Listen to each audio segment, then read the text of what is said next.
Okay, for this next part, we are going to need white and black, something to write with, and either red or blue. So pick one. I've been working with red, so I'm going to do that. And we are going to work with, we're going to skip analogous for now. We're going to go to monochromatic. All right, monochromatic. It has a prefix. The prefix is mono. Mono means, and I want you to copy this, do what I'm doing. I'm going to draw a line separating the prefix from the rest of the word. Mono is going to be one. And when we talk about chromatic, we're talking about color. So one color. This is a color scheme. So what we're getting into now when we talk about analogous and monochromatic, complementary and warm colors and cool colors, we're talking about color schemes. These are combinations of colors that artists use in their work.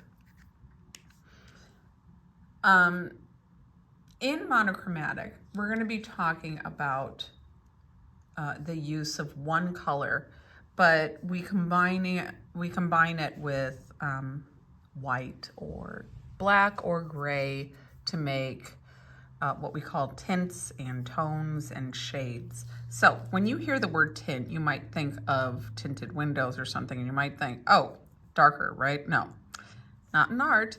In art, we're going to say tint. Let's underline it. Tint equals a color plus white. So it's going to be lighter, actually. Okay, so make sure you're leaving room. See how high I have that? Because we're going to put two more words. Tint equals color plus white. We're doing more of these little math equation setups here. Okay, so tint equals color plus white. Tone is color plus gray, and shade is color plus black. Now, when we use paints, we want to be really careful with shade because black paint is just so strong that it will overtake a color. With these watercolor pencils, it's not going to happen as much because it really doesn't blend that easily. We're going to start off by doing some tints.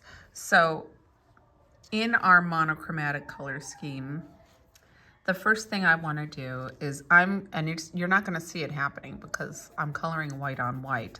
I'm going to put 2 layers of white in this box here.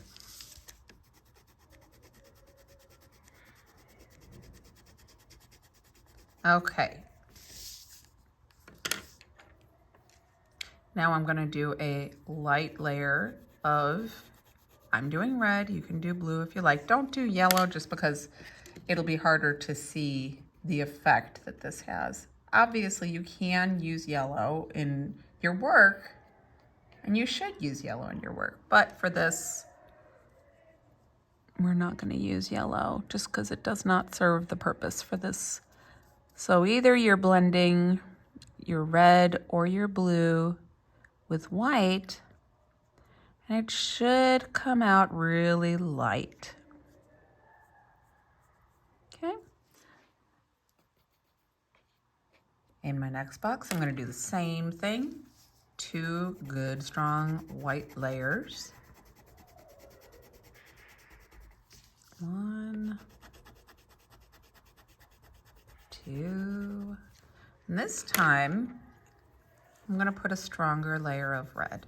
Now, whatever color you decide to do, if it's red or if it's blue, stick with that color all the way across. Don't switch, because that would not be one color.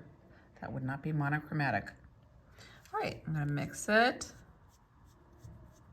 And it's probably going to look very red to you or very blue.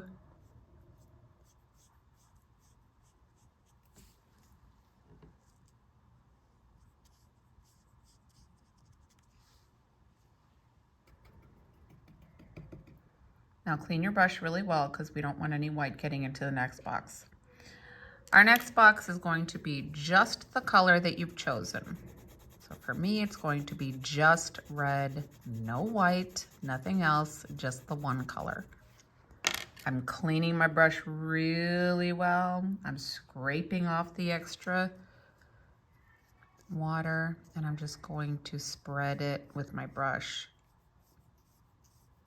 for consistency. Okay, see the difference? So this was looking pretty red to me until I put this down, and now I can see. I have 3 different versions of red now. I'm not going to be doing any tones today. We are going to do 2 shades here.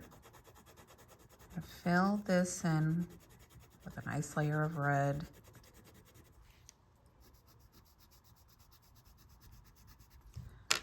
And I'm going to go over with a light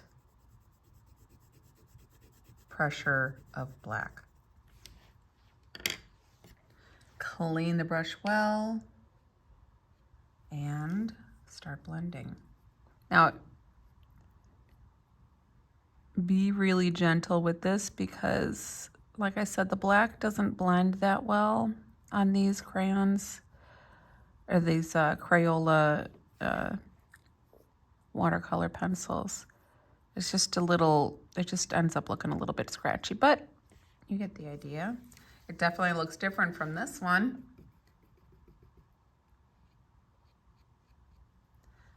And on my last box, I'm going to do one more good yellow or red layer. And this time I'm going to go over with the black. I don't want to push too hard because I do want to see the red in the end. I want it to look like a dark red, not just black. If I do too much pressure on that black, then I'm not going to see any red at all. I should see a little bit of that red coming through. But you'll see this is going to be a really nice dark red. It's pretty.